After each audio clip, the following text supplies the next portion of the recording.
answer me this, Danny, and be honest, okay? Just be honest. How much do you hate Tim Tebow? Come on, man. No, man. Listen, before he came there, like, you were the guy. Like, everyone thought, when you think Florida Gators, you thought Danny Wuerffel. And Tim's our buddy. I know you guys have a great relationship. He does so much good things in the world. Yeah, he does. If you don't like him, it's tough. Right. Tough on you. Devontae Smith, touchdown, Alabama! Intercepted by Charles Woodson. Collins off the Heisman. They will not catch Lamar Jackson. 35-40, he's on his way. Desmond Howard is going all the way. That is a Heisman Trophy winner. Well, we talk about dream seasons. In 1996, the University of Florida won its first ever national championship. The quarterback, Danny Wuerffel, threw for about 1 million yards or something like that. I think we lost track at some point. That's all the good news. He won the Heisman Trophy. But Danny, you lost to Florida State that year? Ouch. Ugh. Yeah, but that just made it more interesting, right? I mean, it would have been boring to go undefeated. Well, Danny Wuerffel joins us now. Great to be with you. Danny, your Heisman journey, you just really had an extraordinary few years in Gainesville, 4 years in Gainesville. The last 2 years, you played the national championship game. The thing that kind of jumps out at me, aside from the numbers, is you did something really, really unusual. As a Heisman Trophy winner, you played for a coach who was a Heisman Trophy winner. What was that dynamic like with Steve Spurrier? Well, you definitely knew you were playing for someone that knew what they were talking about. I mean, he had been there. He'd been in the big games. He played in the NFL. So you had so much respect. That was a huge reason, obviously, why I chose to go to the University of Florida. And you always love it when your coach can think like a quarterback. I remember my first interception that I threw, I thought the receiver had run the wrong route a little bit. So I was thinking, here's my coach. Maybe he recognized that too. So I get to the sideline. He said, "Oh, Danny, don't worry. It's not your fault." And he said, "It's my fault for putting you in the game. You're out." So that was my welcome. Oh, man, I hear great Steve Spurrier stories like that all the time from his former players. And one of the things I wanted to ask you was, like, what type of coach was he? Not, that was a game type situation, but during the week, like, what type of coach was Coach Spurrier? Coach is a combination of being really funny. Like, there's so many times you can come up with things that you just laugh. And he was a very funny person. Watching film, he'd notice the Georgia mascot dog jumping up and down and falling over. We're all watching the play. But he also was really tough. Like, he was a really tough coach, especially on the quarterbacks and receivers. He was very precise in how he wanted things done. And he coached you hard. And it always wasn't, the most fun days because he was tough, but he pushed you to be as good as you could be. And winning, as we all know, sure is fun. Yeah. Hey, listen, I actually have my own personal Steve Spurrier story. But before I tell it, I got to ask, are you a golfer, Danny? A little bit, yeah. Okay. Have you ever played golf with Coach Spurrier? Funny, over all the years, we played in several events together, but this past January was the first time we actually even played a whole round together. So one time, yes. Okay, so here's my Steve Spurrier story. So many, many years ago, I was at a tournament which we were broadcasting, and early in the week ended up playing in a Pro-Am, and my partner was Steve Spurrier. And we're having a good time, and it occurs to me we're both hitting the ball about the same distance. We get to about the sixth hole, as I recall, and it's a par 3. And I get up there on the tee first, and I get up there, I'm getting ready to hit the ball, and Steve says, "What club you got there, Jimmy?" And I said, "Coach, I got a 7-iron here." And he just looks down, he starts shaking his head. He's, "Too much club, Jimmy. It's just too much club." And I said, "No, Coach, I got this." I said, "I think this is right. 7-iron. He says, "Too much club, Jimmy. I'm just telling you, too much club." So, of course, I step up. I hit the ball over the green. Of course. So I hit the ball over the green, and then I look back, and there he is just shaking his head like this. Now, he wasn't wearing a visor, but if he had one, I knew he would have thrown it. And at that moment, I knew how every Florida quarterback who ever threw an interception must have felt. That's a great story, and he's always coaching. Yeah, he's something else. Good, full of personality, isn't he? Yes, sir. Yeah, he has a big personality. I enjoy meeting him at the Heisman ceremony banquets, and he's sitting there telling all sorts of stories. Huge personality, but that was a spot on impersonation, J-Ro. Great job. Too much right club, there. Jimmy. Just too much club, Jimmy. That was great. Hey, Danny, so tell us about that magical season you guys had. At what point did you realize that you were like the front runner for the Heisman, and how did Coach Spurrier handle you during that period of time? Well, I think it kind of stemmed back to the year before. We had a great run my junior year. I ended up third in the Heisman and was there when Eddie George won it. And so there was a lot of hype going into the season. You know, Coach Spurrier, his philosophy, which I appreciated, was very much to downplay that. Like, we didn't have, at least as far as I knew, there was no Heisman PR campaign. There was no effort. It was, you throw the touchdowns, that stuff will happen. So it was all about the X's and O's. So we really didn't talk about it hardly at all. His focus was on each game, which I really, really appreciated. You know, one of the things I did, somebody had encouraged me for my whole senior year, I didn't watch any TV or read any magazines or anything. And of course, back then there was no social media to follow guys on Twitter. So in a sense, I lived sort of a shelter life where it was just sort of going to practice, really focusing on the plays, on the games. And I think that really helped me because, you know, the Heisman thing is such a big deal, but it's really like you can't do anything about it. It's a separate thing happening. You know, it's not like you can go have an arm wrestling match against the other Heisman guys and whoever wins, you know. Right. We might do that at the Heisman house, but not, not then. So I think really just focusing on what you can control, which is the on-field performance. And he was a master at that, really bringing it back to that every time. All right. So look, I see the Gator helmet in the background there. Forever a Gator, obviously. At some point, you knew we were going to get around to this. But I think the question is, especially this week, when is a win not so much really a great win? Maybe it's when you give up 52 points to Samford. What the heck is going on in Gainesville? It's got to be a really, you know, it's a tough place to play because the standards are so high. Yeah, well, I mean, to start out, I think Coach Spurrier and Urban Meyer sort of ruined it for any other coach after that, because they did set the ceiling so high. I mean, back in the day, if you could win 6 or 7 or 8 games, you might be a hero, but not anymore.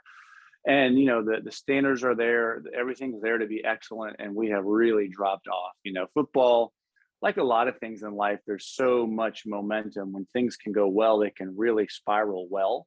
And when things don't, man, things can go bad. And that seems to be where we are right now at Florida. You know, can we turn it around there? Who knows? We'll have to see. But that was pretty tough to see somebody come in like that and put 52 points on our team. You know, it really was almost the same as the basketball score that weekend. So that's a tough pill to swallow. Well, congrats on beating Florida State in hoops though that weekend. You guys did. Yeah, that was big. Congrats. Exactly. That's huge. No problem. But listen, when you watch the team, because you know we go back to a year ago and you know it was Alabama, Florida. It was just a shootout. It was like, you know, who's going to have bullets left at the end of the game is going to be the team that's going to win. And it was a nice shootout. But, you know, it seemed like there was a bunch of hope for the Gators. And obviously during the offseason, Dan Mullen signed an extension, making him the 3rd highest paid coach in the conference. So I believe that the powers that be thought that, you know, everything was going in the right direction. And then don't forget, earlier this season, when Florida played Alabama, you know, Alabama jumped on Florida early. We thought the game was going to be over. It's a wrap. But then the Gators fought back and almost won that game at the end. So, okay, this is what we're going to see from the Gators this season. After that game, you know, things seem to really change. What do you see on the field that's happening that has caused such a shift with the Gators offensively and defensively? I think the biggest, you know, challenge that's been there for a while is our defense has really struggled even back into last year. And I think, you know, anything you want to say about Dan Mullen and how he's handled a lot of things as a head coach, it'd be hard to argue that there's a better offensive-minded, offensive coordinator type coach in the country. I think he's master at taking the pieces that he has and making a great offense. And so I think last year, what was the awesome kind of blessing and curse for us this year is we had a couple just tremendous talent at the quarterback position, at the receiver position. Yeah. So that great quarterbacks and a few good receivers can cover a multitude of sins, you right. can say. 100%. So I think that really helped us in a sense overperform. And then when you lose those guys, the defense continues to struggle. The offense looked like we're going to be a great running team this year, and then that sort of fell apart.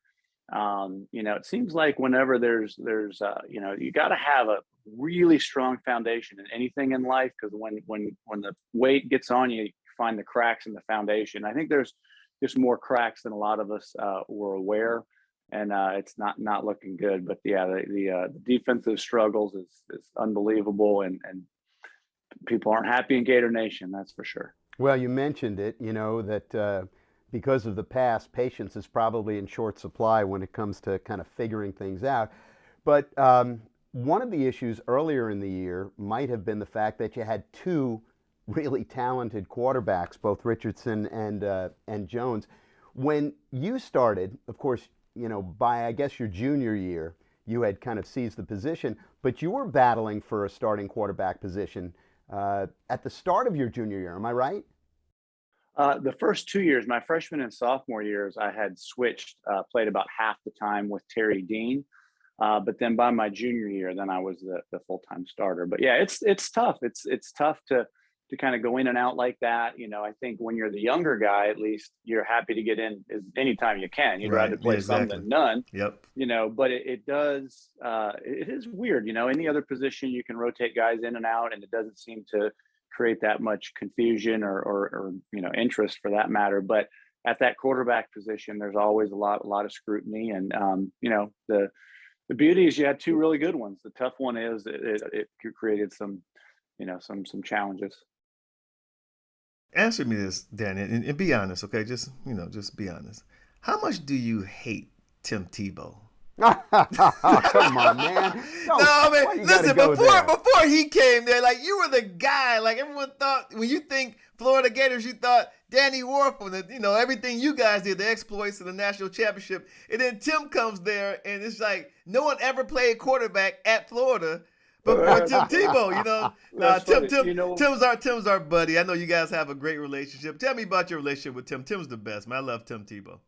Well, you'll know this. You know how when we're at the Heisman ceremonies, there's people trying to get autographs all the time, and a lot of them now are just trying to sell them, and now they'll hire kids to try to get your autograph. So you're always trying to figure out if somebody's trying to steal your autograph. Well, this kid followed me into the bathroom in the lobby of the hotel one year, which was a little uncomfortable.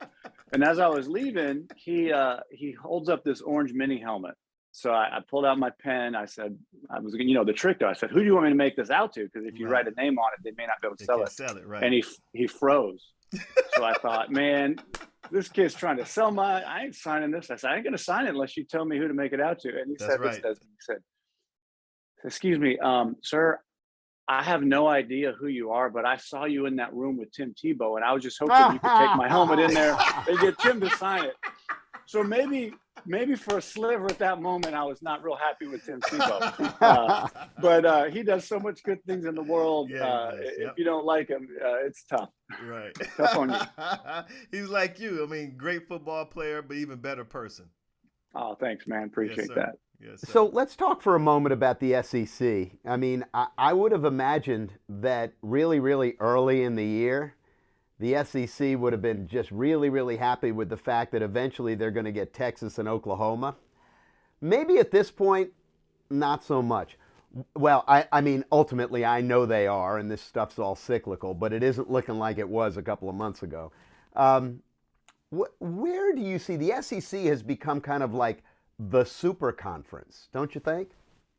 Well, we've always thought that. All right, easy now. Easy. But, I mean, we've kind of always felt that going back. It's like, fighting with all the big thugs in town all the time. You beat yourself down. That's good and bad. Yeah, like Vanderbilt. Okay. Fair point. But for the most part, and so yeah, we've always felt like that. Adding those couple teams, even brings it in more. College football is just, and you guys are way more dialed into this than me, man. There's so many changes on the horizon with so many different things. It'd be very interesting to see what it looks like in 5 years or 10 years. But I'm excited. I think there could be some things we haven't thought of that pop up. Yeah, it's clear that the landscape of college football is changing right in front of our eyes. Tell me this though, as you watch the college football playoffs and you look at the selection committee and everything that's involved, do you think we should expand, and if so, to how many teams? Well, I'm kind of one of those guys that in every issue in life, you can kind of recognize how far you've come and be appreciative, and then also look about, but how can we make it better? And I remember as you do back in the days when people were voting, and we all thought if you could just have the top two teams play, how good would that be? And then to move to the 4-team playoff. I remember the first time I watched those semifinal games. That was so exciting. It was like, man, this is so cool.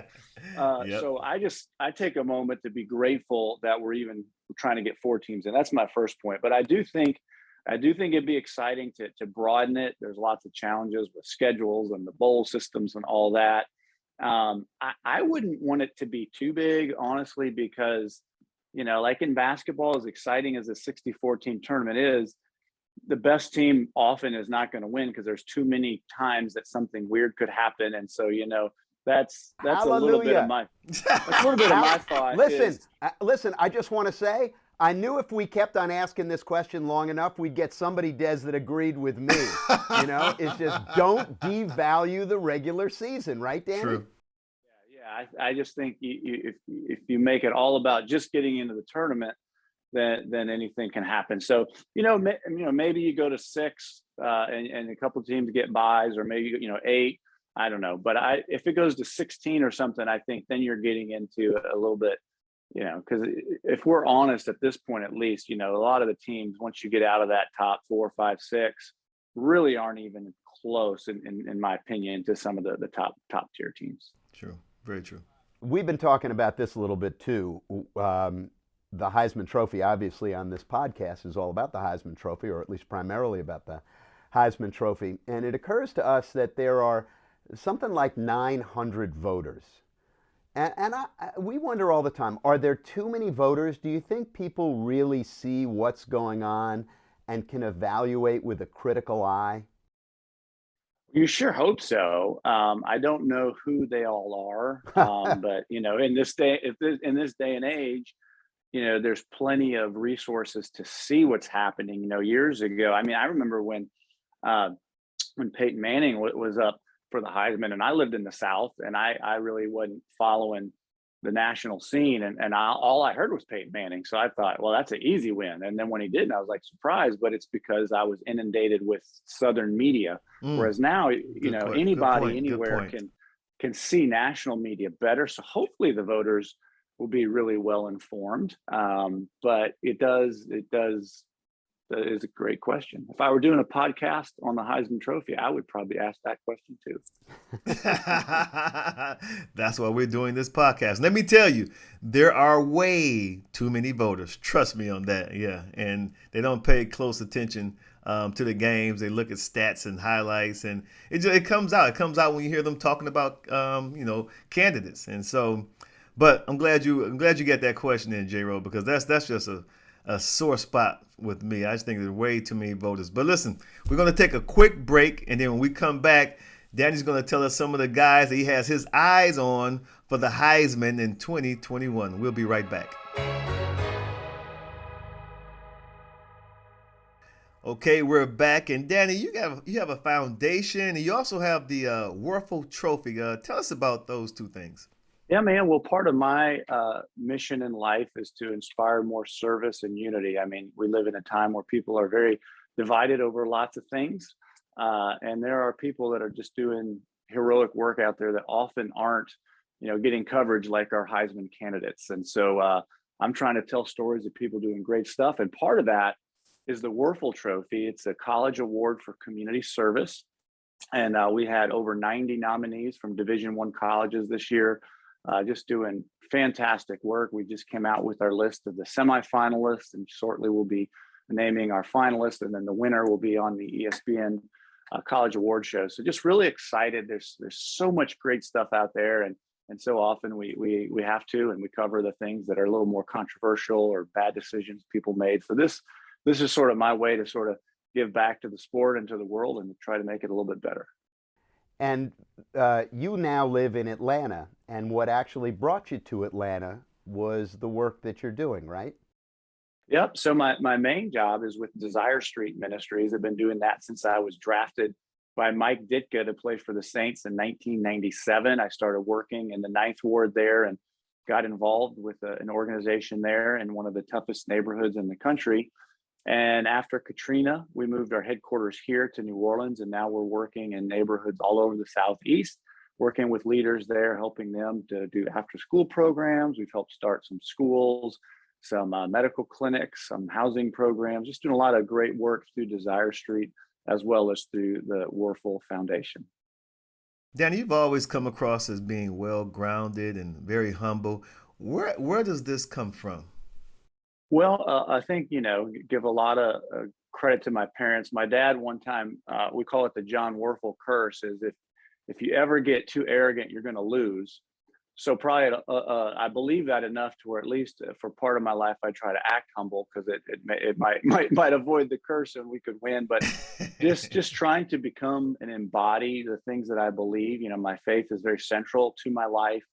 And having the right people in life that are pouring into you and challenging you has really been a significant part of that. But I think it goes back to my parents and my faith and the people around me that really helped.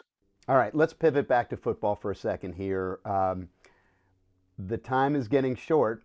Voting is going to be in a couple of weeks for the Heisman Trophy. Yeah, man. Do you follow? How closely do you follow, I guess I should say? And who do you have your eye on?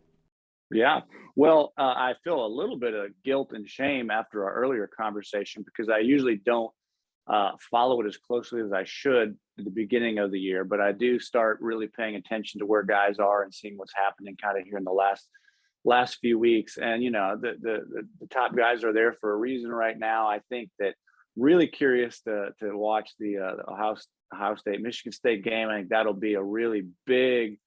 Somebody may emerge out of that very well could be our winner, whether it's the Michigan State running back, Kenneth Walker, or CJ Stroud, who are both having incredible years. On the other hand, though, I think to see if Bryce Young gets a big win against Georgia, and that Georgia defense and SEC championship right before that last week of voting, I think that could make a big difference as well. So, those three guys are really, I think on my mind, but especially because they got some big games coming up, but we'll see. When you're looking at candidates, like what are some of the, some of the factors that come into play, some of the things that you look for when you're looking at candidates for the Heisman Trophy? Well, clearly people do get caught up in the stats, and you do have to have great stats, but not all stats are created equal. So I really care about how guys play when it's a big game, when it's a big moment. That really matters to me. Yes, if you throw 6 touchdowns against somebody that's not as good, that doesn't mean as much. But if Bryce throws 6 touchdowns against Georgia, that's going to matter. And if Kenneth can run for if he puts up 200 yards against Ohio State, I mean that's going to be pretty interesting to see. So that's probably something that I pay attention to. I think how they impact their team's success. I'm not a big fan in the best player on the best team should win it. That sort of happens sometimes. But, if I think helping your team accomplish way more than they would without you is also another big thing that I'm looking at. Danny Wuerffel, the 1996 Heisman Trophy winner, doing well, but more importantly, doing good. Danny, thanks so much for joining us. Where can people find out more about the good work you're doing?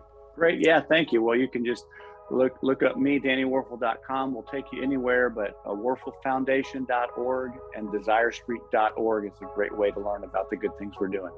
Appreciate you, Jimmy. Thanks, Desmond. Thanks, Danny. Thank you, Danny.